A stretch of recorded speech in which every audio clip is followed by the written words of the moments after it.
Este es un tema muy importante en el campo de la obstetricia.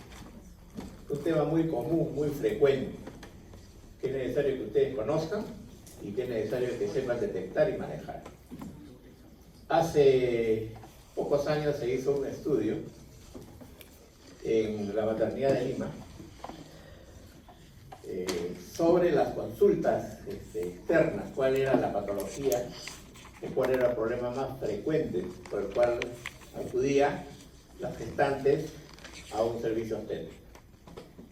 Y se hizo una evaluación de un año y fueron miles de pacientes. Se llegó a la conclusión que la primera causa de consulta obstétrica en un hospital como la Maternidad de Lima, que ustedes conocen, era la ruptura prematura de membrana. Entonces, por eso es importante, por la frecuencia. Pero también es importante por la morbilidad e incluso puede llegar a la mortalidad materna y la mortalidad neonatal. A ver, veamos cuál es la agenda que tenemos. Esto es lo que vamos a desarrollar. El marco conceptual, la frecuencia, los factores de riesgo, la fisiopatología, clasificación, diagnóstico, manejo, tratamiento, complicaciones y finalmente prevención y promoción. Para poder entender mejor, un breve recuerdo de lo que son los aspectos anatómicos. Ven ustedes en esta gráfica, tienen ustedes el útero y conteniendo el útero, el feto. Rodeando el feto tenemos el amnios, una lámina fina que recubre el feto y que constituye entonces la llamada bolsa de las aguas, que ustedes cuando lo ven o cuando lo taxan es como si fuera un globito. Y luego, ya en los límites con el útero es lo que constituye el amnios.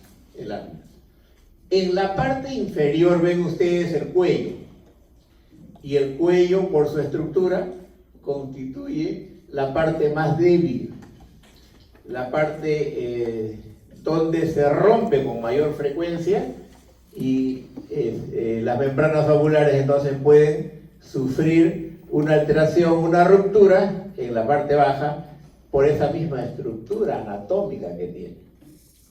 La siguiente, por favor. Y acá tienen otra lámina donde ustedes pueden ver cómo un feto en podálica está rodeada de la bolsa amniótica.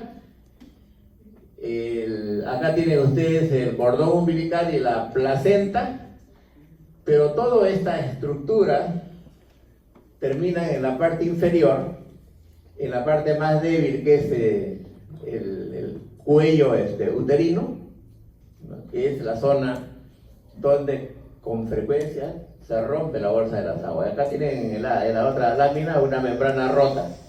Miren ustedes, el amnios que se rompe y el líquido empieza a caer a través de la vagina. La siguiente. Entonces, desde el punto de vista conceptual, ¿qué entendemos por ruptura prematura de membrana? Es la ruptura espontánea de la bolsa de las aguas,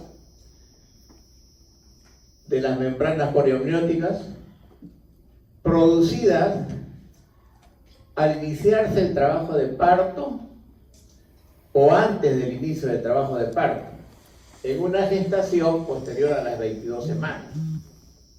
Pero acá hay que hacer una diferencia, porque hay ruptura prematura de membrana, o sea, RPM, y también hay ruptura precoz de membrana, que también es RPM. La diferencia está en que ruptura prematura de membrana es cuando se rompen las membranas antes de iniciar la labor de parto. Y ruptura precoz de membrana es cuando se rompen las membranas cuando ya se inició el trabajo de parto, o sea, en el intraparto. Y hay otro concepto que ustedes deben saber: RPM prolongado. Hay circunstancias en que la paciente llega perdiendo líquido durante horas, durante días. Entonces, el pronóstico es muy diferente en una ruptura de horas que en una ruptura de días. Por eso es que cuando tenemos nosotros una ruptura prematura de membranas, que pasan las 24 horas, es mayor a las 24 horas, entonces hablamos de RPM prolongado. Y esto tiene un pronóstico diferente y más grave para el niño y para la madre. La frecuencia de la ruptura prematura de membranas, miren ustedes, varía entre el 4 y el 18% de los partos y es causa del 50% de los partos pretérmicos, así como contribuye con un 20% de todas las muertes perinatales. O sea, la incidencia es elevada. Acá tenemos los factores de riesgo. Una ruptura prematura de membranas, entonces, si bien es cierto que hay aspectos anatómicos que pueden predisponer, pero hay factores que agravan o que nos llevan a esta ruptura, a que se rompa la bolsa de las aguas antes del momento necesario, que debe ser en el momento del expulsivo. Y estos son los factores de riesgo más importantes. Antecedentes de una ruptura anterior o un parto pretérmino. Cuando el cuello uterino ha sido operado, se recorta el cuello uterino. Entonces, esta intervención que se conoce como cono cervical hace que el cuello sea más corto y por tal, anatómica y fisiológicamente en corto tiempo se puede alterar y se ocurre un RPM. Entonces, el antecedente de cono cervical con bastante frecuencia lleva a este problema obstétrico. Pero también puede ser la incompetencia cervical. Hay circunstancias que hay abortos a repetición y ahí queda un cuello incompetente y entonces estos cuellos incompetentes, el globito, la bolsa de las aguas protruye y se rompe con facilidad. Otro factor de riesgo son las infecciones. Esto es muy frecuente en nuestro medio. Las mujeres durante el embarazo tienen infecciones cérvico-vaginales. Y a veces el médico o quien evalúa a la paciente dice, eso es normal. No es normal una infección. Esto va a alterar el pH y va a alterar el medio y también puede influir en que haya una ruptura. Y los casos, por ejemplo, de Gardnerella vaginalis, de flujos persistentes abundantes con mayor posibilidad van a ser una infección. Pero también hay otros tipos de infecciones, como la infección del tracto urinario. O cualquier otro foco infeccioso puede repercutir e influir para que se produzca un RPM. Las hemorragias en la segunda mitad del embarazo también son factores de riesgo. El índice de masa corporal baja también. La sobredistensión uterina, cuando hay abundante líquido amniótico, por ejemplo, la presión va a ser mayor y se puede romper. Cuando hay una macrosomía fetal, cuando hay un embarazo múltiple, también es factor de riesgo. El control prenatal deficiente, el nivel social y económico bajo de la paciente, las mujeres pobres, anémicas, desnutridas, esas son candidatas a hacer un RPM. Los casos también de tabaquismo se describen como factores de riesgo para RPM, deficiencia de vitamina C, zinc y cobre, y otro aspecto que ustedes deben también recordar, que en el embarazo, si bien es cierto que no se prohíben las relaciones, sin embargo, en la segunda mitad del embarazo hay que ya restringir. Y cuando hay otros factores asociados, a veces hasta prohibir, sobre todo en el último trimestre. Porque si no, el coito puede ser también un factor de riesgo para RPM. Y finalmente un aspecto iatrogénico que agregamos. A veces en el centro, los centros obstétricos, cuando llega la paciente, se hace uso y abuso del tacto vaginal, ¿no? Examina el alumno, examina el interno, examina el residente de primero, de segundo, de tercero, viene el asistente y cuando no tiene la destreza suficiente llama hasta el jefe de servicio, ¿no? Para que examine. Ese hecho de tactos repetidos puede llevar a un RPM, y entonces es una iatrogenia, pero ocurre. La siguiente. Desde el punto de vista fisiopatológico, miren ustedes, la ruptura de las membranas ovulares se da por dos hechos fundamentales. El debilitamiento fisiológico de las membranas ovulares y por las fuerzas de la contracción, la fuerza de cizallamiento durante las contracciones. Débil la membrana, pero también la fuerza, la presión es la que lleva finalmente a la ruptura. La siguiente. Y acá para recordarles, ustedes tienen la estructura de la membrana amniótica. Tienen ustedes el amnios y tienen el corio, ¿no? Tienen ambas estructuras, ¿no? En esa membrana delgadita, mire cómo está estructurado. En el amnio tienen la membrana basal, la capa compacta, la capa fibroblástica y la capa intermedia esponjosa. Y en el corio tienen capa reticular, membrana basal y el fibroblast finalmente. Pero en toda esta estructura, la composición es el colágeno. El colágeno tipo 3, de T1, 3 y 4, ¿no? Entonces, esto es lo que finalmente se altera cuando hay factores de riesgo o factores que condicionan que se altere esta membrana, que cumple un rol fundamental de protección, de defensa del feto, pero que también va a cumplir un rol fundamental desde el punto de vista fisiológico en el preparto y en el intraparto. Por eso hay la necesidad de mantener hasta el final las membranas rotas. Deben romperse las membranas recién en el periodo expulsivo. En el resto cumple un proceso fisiológico. Si se rompe, ahí se altera este proceso, pero lo que es peor, se agrega un factor de morbilidad, de mortalidad o de riesgo de la vida de la madre y del niño. La siguiente.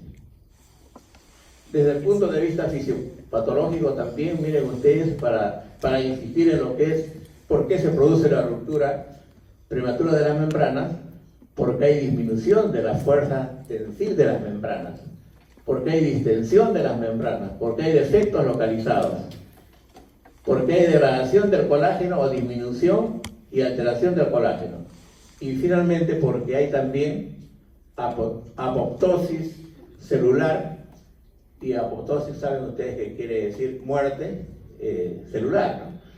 Y finalmente la actividad uterina o la irritabilidad uterina, que es un factor condicional. La siguiente.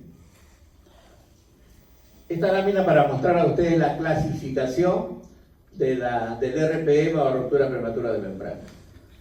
RPM a las 37 semanas o más. Ya prácticamente, si se rompen las membranas, felizmente el bebé ya está maduro, ¿no?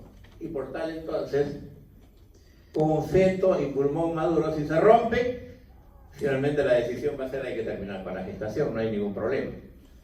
Pero cuando se produce una ruptura de 32 a 36 semanas, ahí sí puede haber problemas, porque de repente el pulmón no está maduro y va a haber dificultad para que sobreviva este bebé.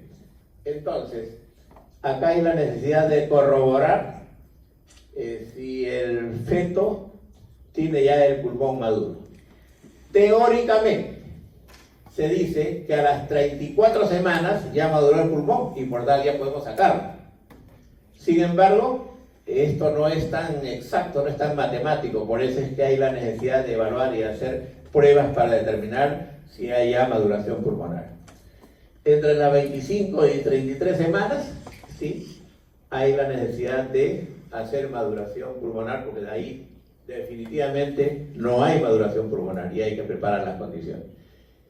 y con menos de 24 semanas, o sea, entre 22 y 24 semanas, sí es un pronóstico.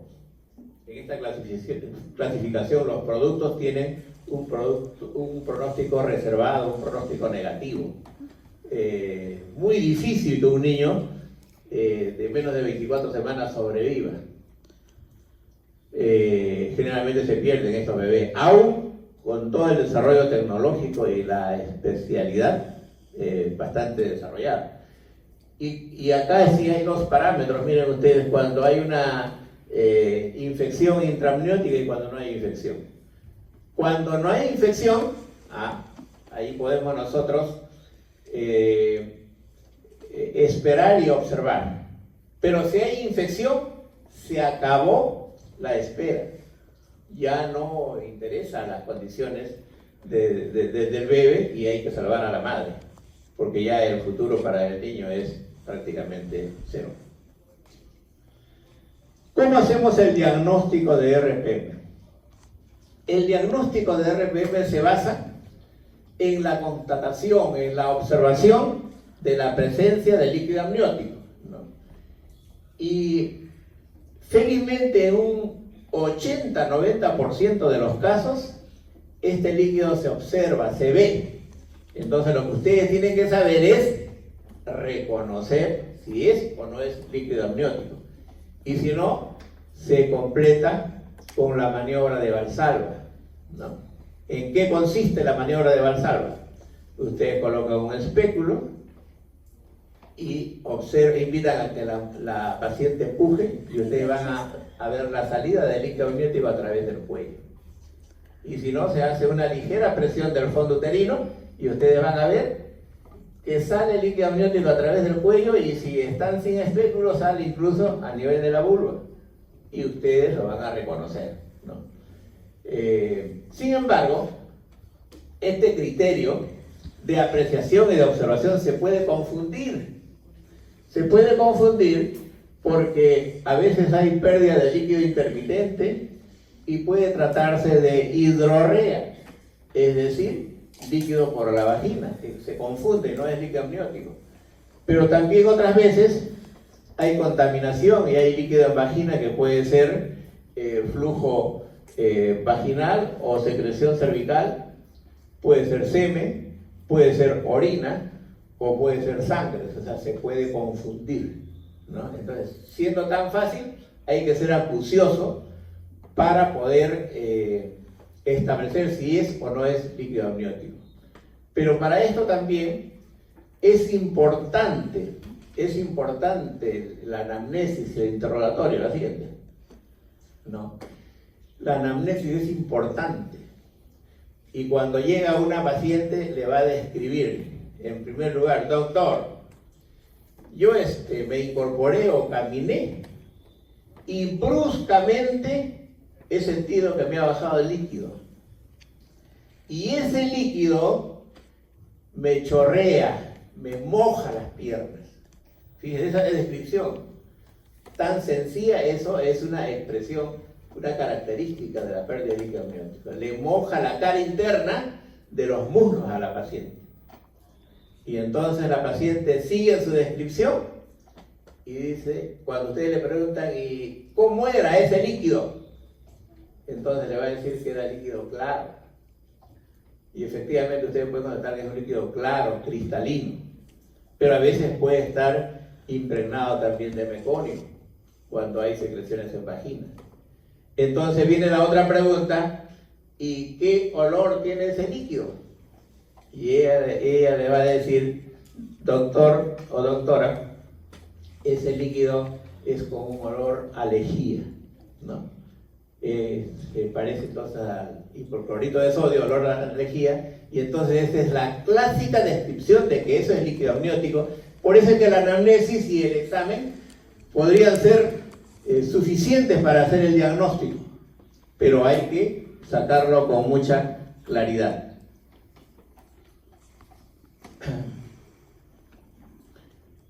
Confirmado el diagnóstico, a través de la anamnesis y a través del examen que ustedes hacen, clínicamente lo primero que ustedes hacen es no más examen, no más tacto, porque ya han confirmado el diagnóstico. Y ya entonces van a plantear luego el plan de trabajo.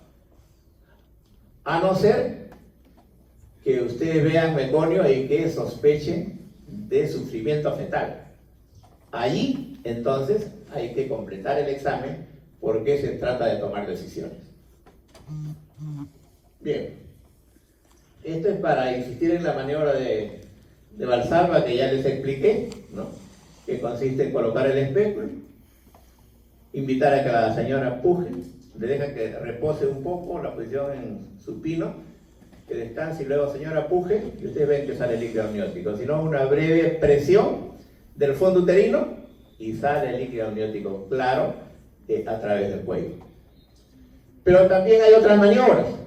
La maniobra de Tarnier, que consiste en colocar ambas manos por arriba del pubis, levantar la cabecita y cuando levantan la cabeza, entonces fluye el líquido amniótico también por el cuello o por vagina. A ver. Acá tienen la maniobra de Tarnier, miren ustedes. Las manos colocadas, ¿no? por arriba del pubis, ¿no? Elevan, ¿no? En el abdomen la cabecita, levantan la cabecita y van a ver ustedes con el espéculo cómo fluye el líquido amniótico, ¿no? Se puede ver el líquido amniótico, si está con espéculo, que fluye a través del cuello y si no también simplemente moja la vulva, moja los genitales. Así es. Pero no siempre los casos son fáciles. Hay casos que son difíciles hacer el diagnóstico. Y entonces tienen que tener ustedes algunas pruebas confirmatorias para saber si es o no es RPM. Y tienen ustedes acá algunas pruebas confirmatorias, como por ejemplo el test de nitracina. ¿En qué consiste el test de nitracina? Se coge un hisopo de algodón, estéril por cierto, y se embebe este líquido, este fluido que sale a través del cuello o que cayó en el fondo del saco, ¿no? Y este líquido se aplica en el papel de nitracina. Cuando el papel de nitracina pira a color azul, es decir, que te muestra un pH alcalino de 7.25, entonces eso confirma el diagnóstico. Eso es líquido amniótico. Pero a veces, cuando hay, sobre todo descenso, cuando hay flujo, pueden haber falsos positivos. Son los casos de infecciones vaginales, donde hay sangre, exceso de moco, donde hay semen, puede confundirse. Pero si es bien tomada la muestra, ¿no? Lo que está saliendo a través del cérvigo, lo que cayó al fondo del saco posterior, esto va a ser concluyente. Acá tienen ustedes la prueba de nitracina, miren ustedes cómo viró al color azul. Y eso es diagnóstico. Y el papel de nitracina, la cinta de nitracina, existe en los diferentes servicios hospitalarios. ¿Sí? Otra prueba es el test de Fer. El test de Fer consiste en tomar líquido o el fluido del fondo del saco y se coloca en un portaobjeto. Se extiende la lámina portaobjeto, se deja secar al aire y luego se observa el microscopio. Y entonces hay un proceso acá de cristalización, la siguiente, y miren ustedes cómo se ve la lámina en este test de Fer. Se ve la cristalización en el microscopio, es típico, y también nos está confirmando el diagnóstico. También se hace en los servicios ambulatorios, en los servicios obstétricos, donde existen los recursos para hacerlo. Así es. Otra prueba es del Amnisur Test. Es una prueba bastante precisa que mide la microglobulina 1, alfa placentaria, presente en los niveles altos, ¿no? Y se investiga esta proteína, esta microglobulina 1, que se sintetiza en la decidua y tiene, cuando hay una alta concentración de líquido amniótico, entonces esta prueba tiene bastante certeza. Es una prueba que tiene una alta especificidad y sensibilidad.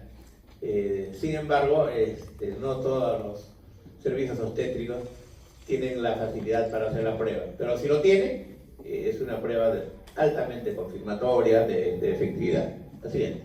A ver, vuelvo a la anterior, por favor. No, está bien, la siguiente. Y luego tenemos como pruebas confirmatorias también la ecografía.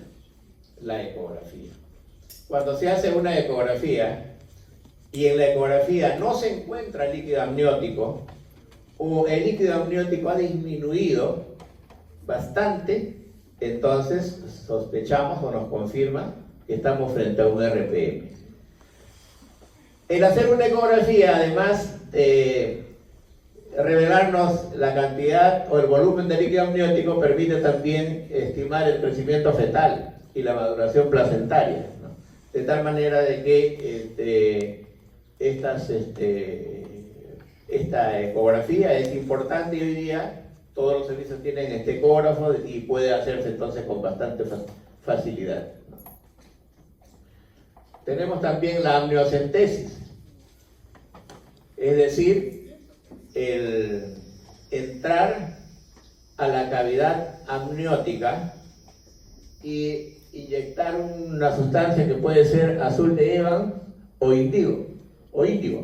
Se observa entonces cuando se inyecta esta sustancia cómo la sustancia se elimina a través del cuello y la vagina manchándose de azul, ¿no? O sea, rápidamente se colorea y entonces la amniocentesis puede ser también un estudio complementario porque aprovechamos para sacar líquidos si todavía hay, para hacer estudios bioquímicos, para hacer estudios de maduración fetal, de tal manera que eso nos completa el estudio para poder tomar decisiones.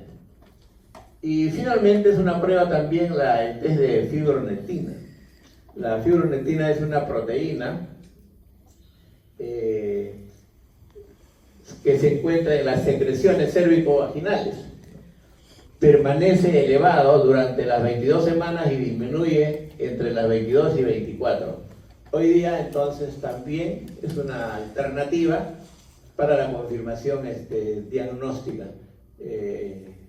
Los servicios obstétricos altamente desarrollados y lo que investigan sí lo hacen, pero hay que considerarlo también como una prueba cuando es necesario o es difícil hacer el diagnóstico. Bien, el RPM debe hacerse el diagnóstico diferencial con otras patologías. Cuando tenemos nosotros la sospecha de ruptura prematura de membrana, de pérdida de líquido en la paciente, de la ruptura de la bolsa de las aguas, hay que considerar otras patologías porque se puede confundir. Ya hemos dicho la presencia de flujo vaginal, flujo cérvico-vaginal, secreciones vaginales que podrían ser fisiológicas y que durante el embarazo aumentan y que nos confunden. No es líquido, sino que es flujo. También las infecciones, como hemos dicho, las infecciones cérvico-vaginales, la Gardnerella, sobre todo la Gardnerella vaginal que da bastante flujo, puede llevar a una confusión. También a veces se puede confundir con la eliminación del tapón mucoso. Y también hay casos a veces de mujeres, sobre todo que tienen distopias, mujeres multíparas, que tienen pérdida de orina, incontinencia urinaria de esfuerzo, que hace que sea la orina la que cae a la vagina y al fondo del saco y confunde. Entonces, todas este listado sirven para establecer el diagnóstico diferencial. Bien, ¿cómo se maneja un RPM? Si una mujer viene con la historia clínica de RPM o confirmamos el diagnóstico, lo primero que hay que hacer es poner en reposo. Porque si ella está deambulando, está caminando, la fuerza de las contracciones y las alteraciones fisiopatológicas del cuales les he hablado, entonces van a llevar a que esto se incremente, se haga evidente o se haga más grande.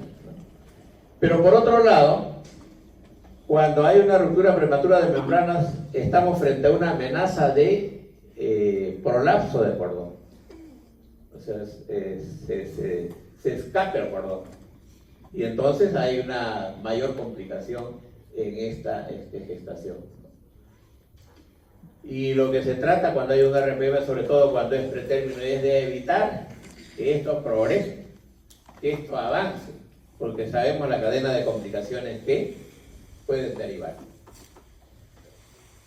La segunda medida es que hay que restringir los tactos vaginales, como ya les he mencionado, para disminuir el riesgo de infección. Y hay que monitorizar a la paciente para controlar las funciones vitales, sobre todo temperatura, pulso, porque mientras no haya signos de infección desde el punto de vista clínico o comprobado con los exámenes auxiliares, de repente nosotros tenemos posibilidades y podemos estar tranquilos. Pero si se agrega infección, la cosa es mucho más grave y entonces hay que estar vigilante a eso. Asimismo, se hace necesario controlar la actividad uterina, porque mientras no haya labor de parto, es una mirada, es una conducta que tenemos que asumir. Pero si se inicia labor de parto, la conducta puede cambiar. Así es. Hay pruebas de laboratorio que debemos hacer en los casos de RPM, y lo primero es el hemograma seriado que se establece. Todos los días una paciente que tiene RPM y está hospitalizada, por ejemplo, todos los días tiene que hacerse hemograma. A eso se llama hemograma seriado. Vamos a encontrar nosotros ahí leucocitosis, neutrofilia con desviación izquierda. Hacemos también examen de orina, y para que no haya dudas y no se confunda, se hace colocando una sondita de Nelaton para sacar la muestra de orina, ¿no? Se hace urocultivo y antibiograma, PCR, velocidad de sedimentación y estudios ecográficos, ¿no? Hay que evaluar el tamaño fetal y el índice de líquido amniótico. En gestantes entre 32 y 34 semanas, es decir, cuando todavía supuestamente no ha madurado el pulmón, hay que tomar muestras para establecer si ya el pulmón está maduro o no. En muchos centros, a veces se complementa con una amniocentesis para hacer un adecuado estudio y poder determinar, ¿no?, a través del estudio bioquímico, las pruebas de modulación pulmonar, pero también se hacen los cultivos correspondientes aprovechando de la existencia del líquido amniótico. Siga, por favor. Cuando hay RPM pretérmino, cuando el producto no ha completado su maduración, es importante descartar la presencia de infección, o sea, de corioamnionitis, porque si hay corioamnionitis, se acabó la observación. Hay que proceder al término de la gestación. El plan es término de la gestación. Pero si no hay signos de infección, entonces la conducta va a ser expectante hasta que tengamos viabilidad del producto, o sea, avance la edad gestacional. El tratamiento. Hemos dicho que con un RPM de gestación mayor o igual a 34 semanas ya el pulmón maduro, con o sin infección, se hospitaliza, hace reposo a la paciente, se hidrata, se hace uso de antibióticos profilácticos, y en los antibióticos antes usaban mucho la penicilina, después usaban la ampicilina Pero estos productos, como saben ustedes, por su largo uso, generan rápidamente resistencia. Entonces hoy día se usan las cefalosporinas y los aminoglucósidos como medidas profilácticas para evitar que se instale una infección. Y entonces eso se hace en todos los servicios, paciente hospitalizado. Y luego de estas medidas, si ya pasaron las 34 semanas, entonces planeamos el término de la gestación en las siguientes horas. Si hay condiciones para parto vaginal, y si no, esto va a terminar en cesárea. Mientras no haya signos de infección, entonces se prefiere terminar por cesárea. Pero cuando hay infección, esto es mejor que termine por parto por vía vaginal, porque al abrir la cavidad y la posibilidad de contaminación puede llevarles ustedes a una cadena de complicaciones, a una situación de mucho riesgo para la gestante, para la mamá. También hacemos topólisis en los casos de prematuridad, pero sin complicación infecciosa. Porque, repito, si hay complicación infecciosa, ¿para qué hacer topólisis? Hay que terminar con la gestación. Pero si no hay infección, se puede tratar de parar las contracciones y buscar, mientras no haya infección, que ganemos nosotros días, que ganemos semanas, porque eso va en beneficio del bebé. También se hace neuroprotección en esta etapa con sulfato de magnesio. Igual el manejo de lo que es una gestación pretérmino, y que se está pensando en que en las próximas horas o los próximos días hay que terminar con la gestación. La siguiente. Y acá tenemos de manera resumida las complicaciones. Cuando una paciente tiene RPM, la mujer, la paciente, la gestante, nos puede hacer una coriamnionitis. En cualquier momento va a una coriamnionitis, por eso es que tiene que estar vigilada, monitorizada permanentemente. Y si ya termina el embarazo, se produce el parto, la paciente, la puérpera, nos va a hacer una endometritis. Y la endometritis puede ser una endometritis severa que puede avanzar a una pelviperitonitis y puede llegar a una sepsis. Y la paciente se muere. Se muere a partir de un RPM de inicio. Miren ustedes, esto ha sido un proceso evolutivo que requiere la permanente vigilancia y control del médico. En la etapa puerperal ya, no solamente se describen los casos de endometritis, quedan como secuelas, sino también infección del canal del parto, ¿no? Y a veces cuando hay episiotomías, cuando hay desgarros, se han reparado, se han suturado, eso se infecta con mucha facilidad cuando hay RP.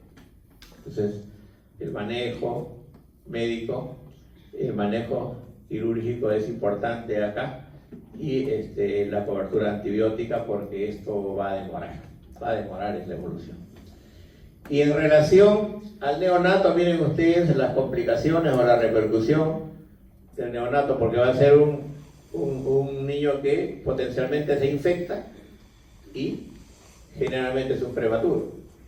Y miren ustedes que acá hay riesgo de infección neonatal o sepsis para el bebé, asfixia perinatal por la prematuridad que tiene, bajo peso al nacer, hipoplasia pulmonar, síndrome de dificultad respiratoria, hemorragia intraventricular, hemorragia cerebral, y cuando no hay líquido y está mucho tiempo el bebé al interior, pueden deformarse las extremidades y nace con deformación. La siguiente. Bien, hasta acá llega RPM. Si hubiera alguna pregunta y algo no está claro en RPM, antes de pasar a coriamnionitis. ¿Está claro? Sí, díganos.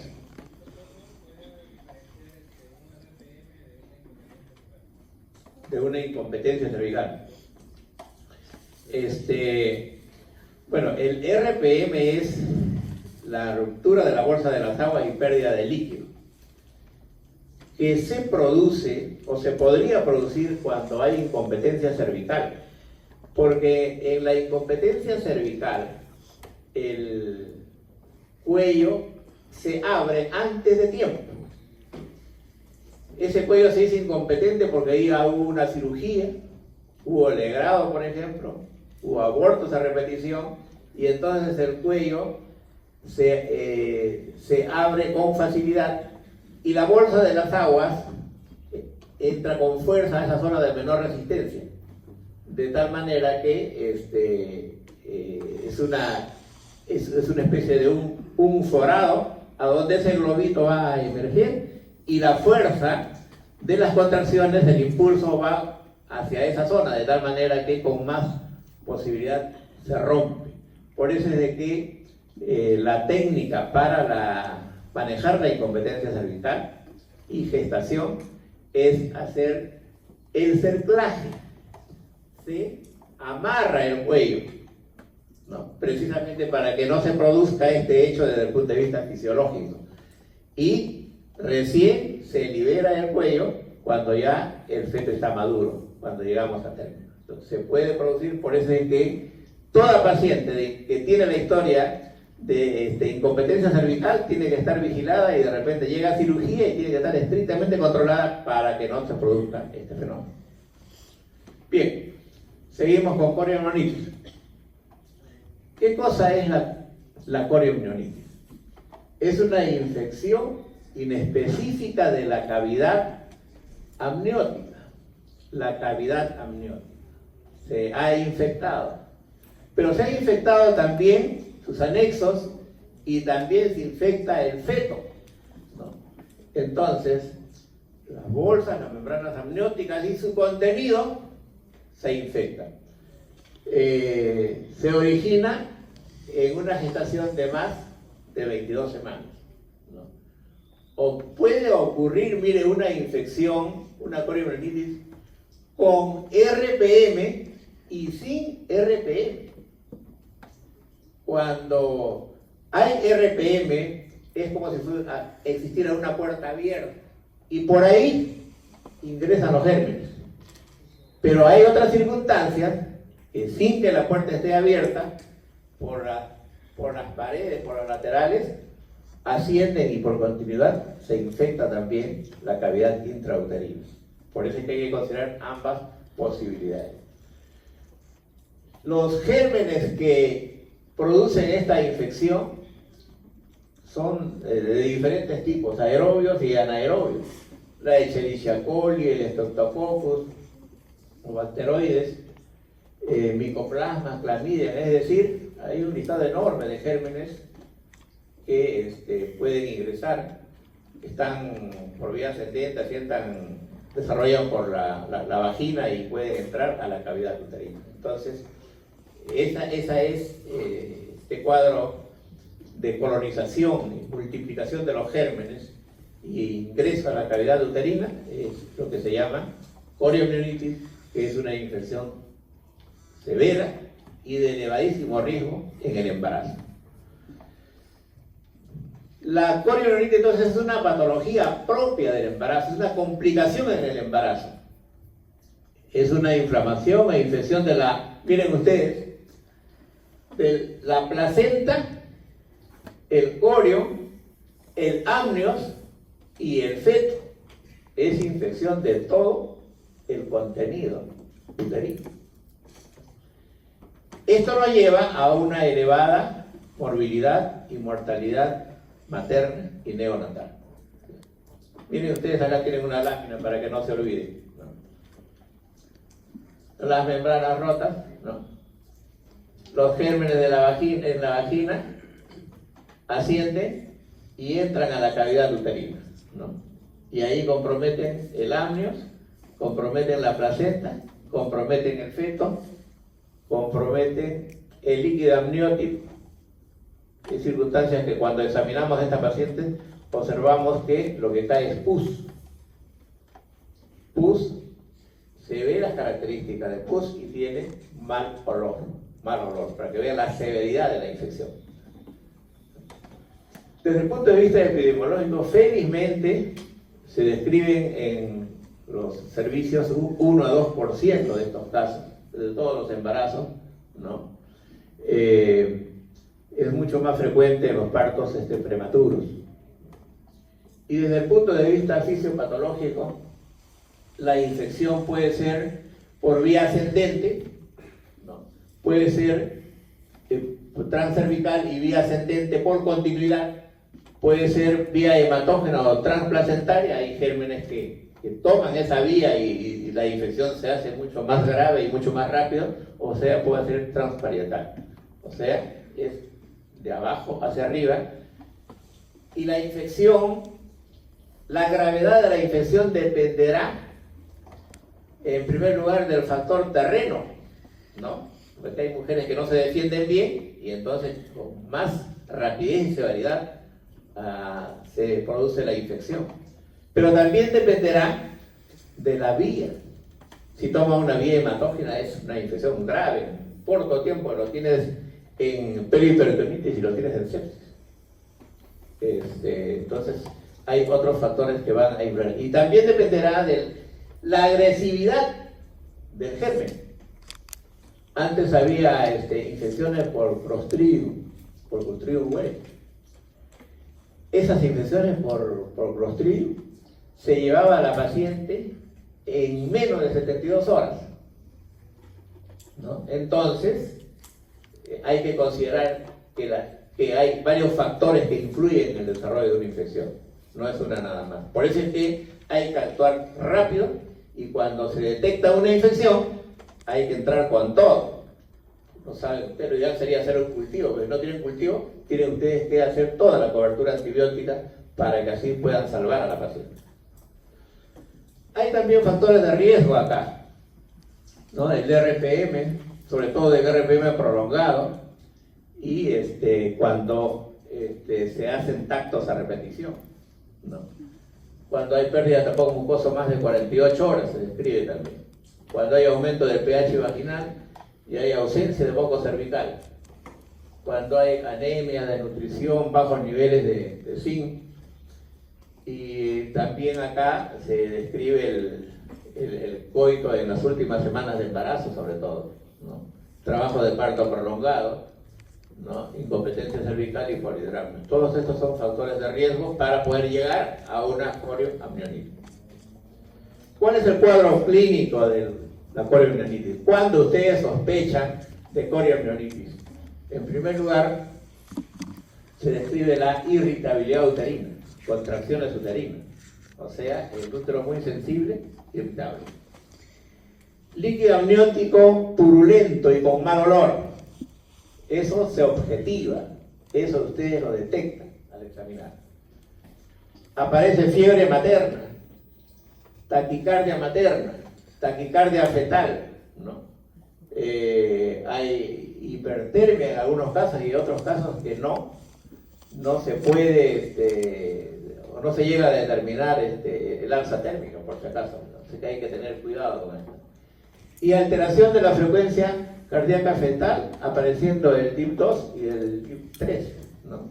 Las alteraciones de la frecuencia cardíaca fetal indican sufrimiento del feto. Y por supuesto, un aumento de la frecuencia o aumento de las contracciones uterinas. Bien. Para hacer el diagnóstico, hemos señalado la historia clínica. Es importantísimo hacer la historia con anamnesis y considerar los factores de riesgo asociados. El examen físico, van a encontrar ustedes signos que hemos ya descrito, signos y síntomas, y los hallazgos de laboratorio, ¿no? Signos de infección, sobre todo, de infección, y cuando esto es más severo, signos de infección severa, de sepsis. ¿Cómo se manejan estos casos? Paciente con el diagnóstico de corioamnionitis tiene que tener una buena vía, con usando cloruro de sodio. Antibiótico terapia de amplio espectro. Aquí hay que usar, ¿no? Pues se puede usar la cefalosporina como la ceftriaxona, ¿no? Ya ampicilina lo usamos muy poco, no lo usamos. Los aminoglucósidos como la amicacina. La clindamicina se puede usar también. Y el metronidazol endovenoso sobre todo. Fíjense usted, hay que entrar con todo para cubrir anaerobios incluso. En tercer lugar, hay que culminar la gestación. Cuando hay una gestación de menos de 26 semanas, hay que inducir el parto por vía vaginal. Las posibilidades del feto acá son escasas o no hay, entonces hay que valorar y defender a la madre. De 26 a 32 semanas ya hemos dicho que acá hay que usar corticoides para madurar pulmón, betametasona para madurar pulmón, hay que usar corticoides también para complementar este esquema terapéutico, y se está planteando terminar con la gestación por vía alta mediante una cesárea. Entre 32 y 34 semanas se siguen usando los corticoides. Se puede, si hay condiciones para parto vaginal, se puede permitir el parto vaginal, y si no existe, termina esto por cesárea, ¿no? Dependerá entonces de la evaluación obstétrica. Y mayor de 34 semanas puede ser el parto vía vaginal. Cuando no hay esta posibilidad y pasan las horas, se decide hacer una cesárea con la paciente estabilizada. Después que nace el bebé una coriamnionitis, hay que seguir dando antibióticos por una semana. Porque de hecho hay condiciones de infección. Y hubiésemos querido nosotros esta gestación termine por vía vaginal porque el pronóstico materno va a ser mejor. Pero cuando no es posible terminar el parto por vía vaginal, hay que terminar por vía alta, entonces la cobertura antibiótica tiene que ser enérgica. Cubrir todo el espectro para evitar que la paciente nos haga una infección mayor. Paciente. Acá tienen los parámetros clínicos de laboratorio por una coriamnionitis. Miren ustedes, recordándoles que en los parámetros clínicos hemos dicho temperatura oral mayor de 38 grados centígrados, que no siempre existe, pero con frecuencia sí. Pulso elevado, mayor de 100. Útero irritable, hipersensibilidad uterina y pérdida de líquido purulento, maloliente. Y en el laboratorio ya hemos señalado que encontramos leucocitosis o signo de una severa infección, leucocitosis, desviación izquierda, o en otros casos encontramos leucopenia menor de 4000, velocidad de sedimentación mayor de 60, PCR mayor de 2 miligramos, el cultivo de líquido amniótico sale positivo y signos de sufrimiento fetal. Siga. Hecho el diagnóstico de coriamnionitis, la paciente tiene que estar hospitalizada, ¿no? Tiene que tener una vía permeable, una buena vía, y debe recibir el tratamiento no solamente de hidratación, sino los antibióticos por vía endovenosa. Hay que controlar diuresis, signos vitales, y hay que estar vigilante a la presencia de sepsis. El control es diario acá, diario, porque si aparece sepsis, el manejo cambia o tiene que pasar a UCI.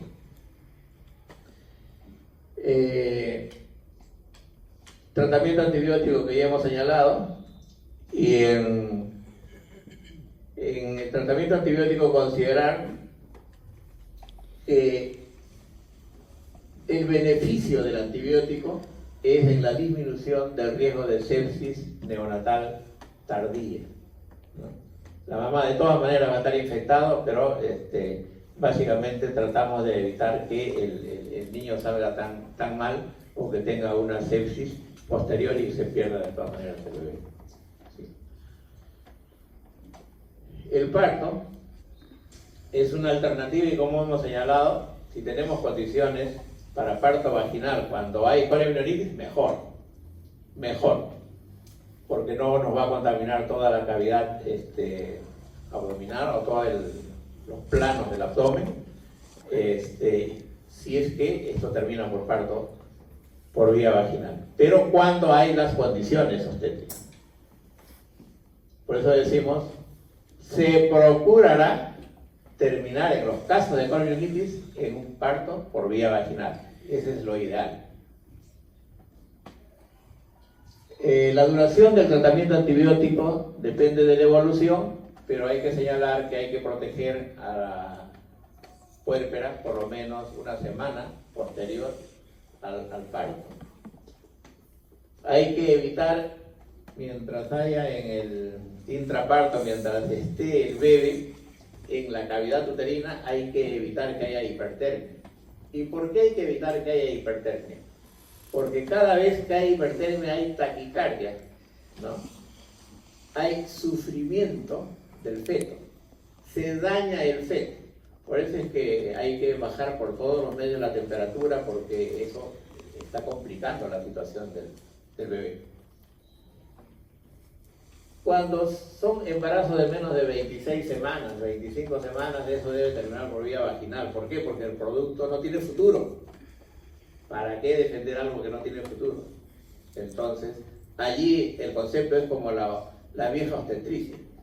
La vieja obstetricia decía lo siguiente: doctor, está un poco mal mi señora, pero lo que yo quiero es que se salve mi señora, el bebé no importa, ¿no? El concepto de la vieja obstetricia era que valoraba la vida de la madre y lo del bebé no se valoraba. Por eso es que nacían muchos niños dañados. Pero hoy día el concepto ha cambiado, no hay que defender a ambos. Pero en estos casos, cuando tenemos gestaciones de menos de 26, 25 semanas, sin posibilidades, sin futuro, entonces ¿para qué complicar más la situación de la madre si podemos terminar en un parto vaginal?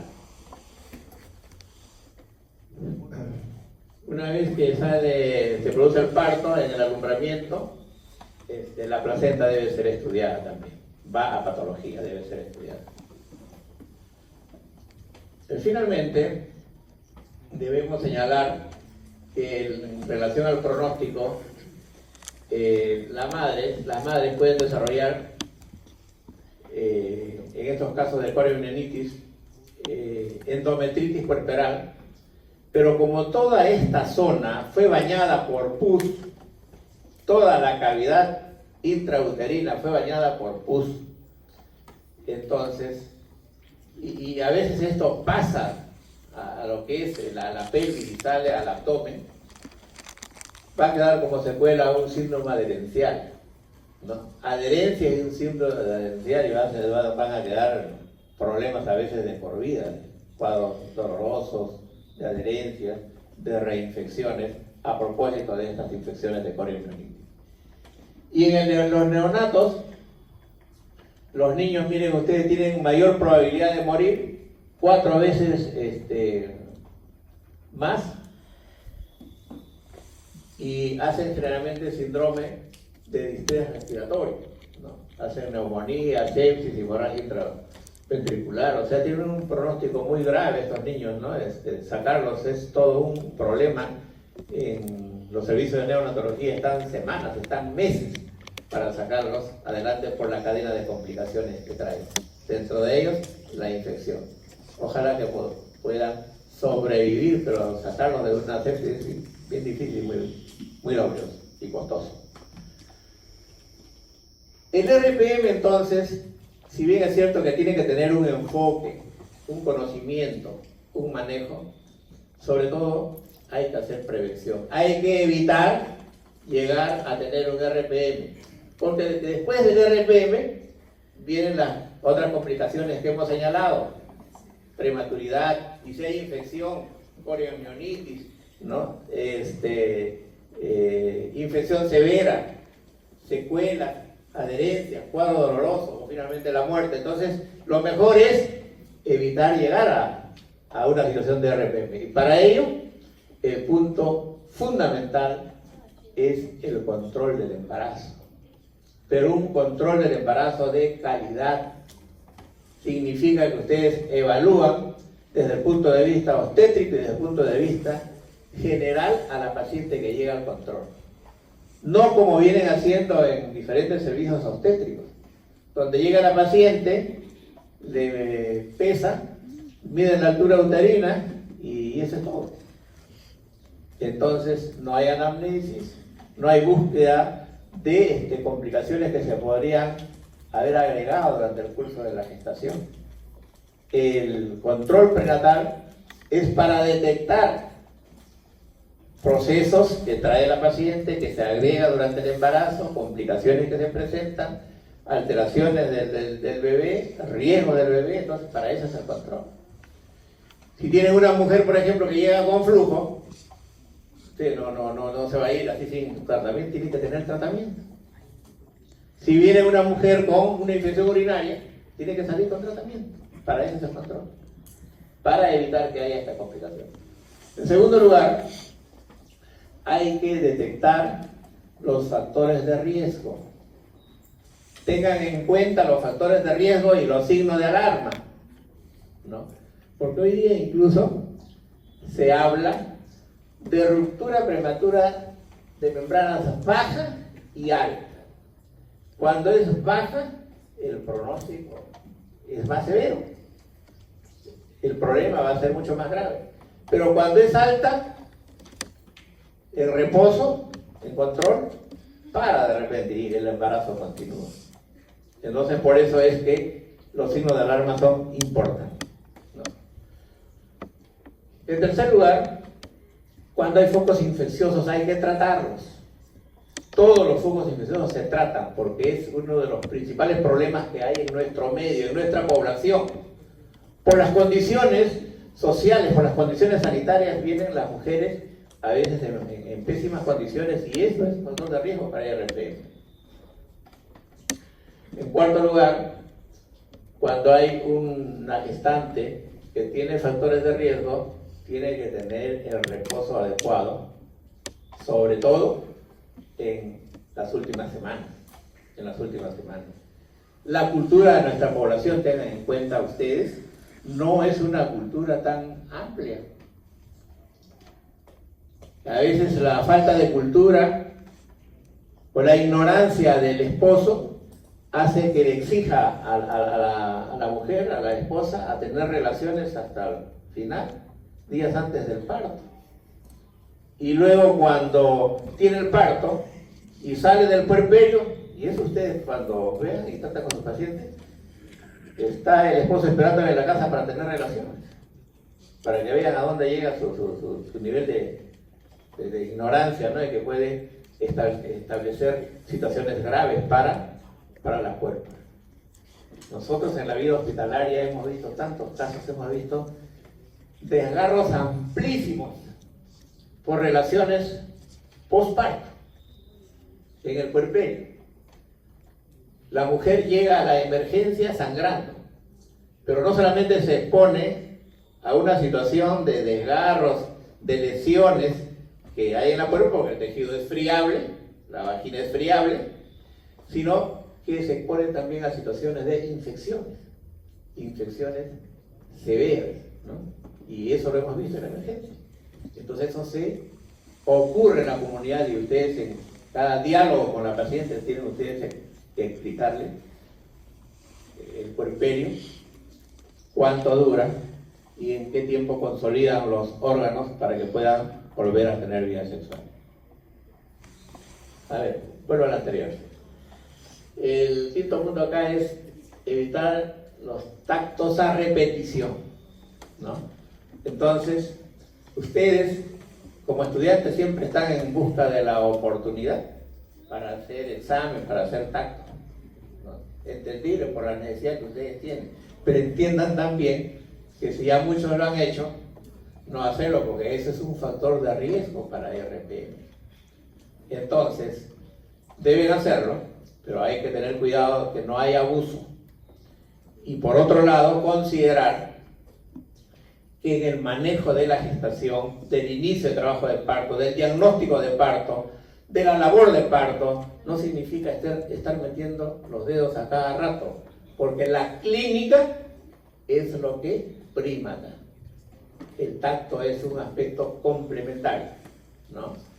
Nosotros decimos, durante la labor de parto no debe hacerse más de 3 o 4 tactos, pero cuando estamos en los hospitales, ustedes cuenten los tactos que se han hecho, pues hay a veces abuso y eso puede ser problema o de riesgo para la mujer.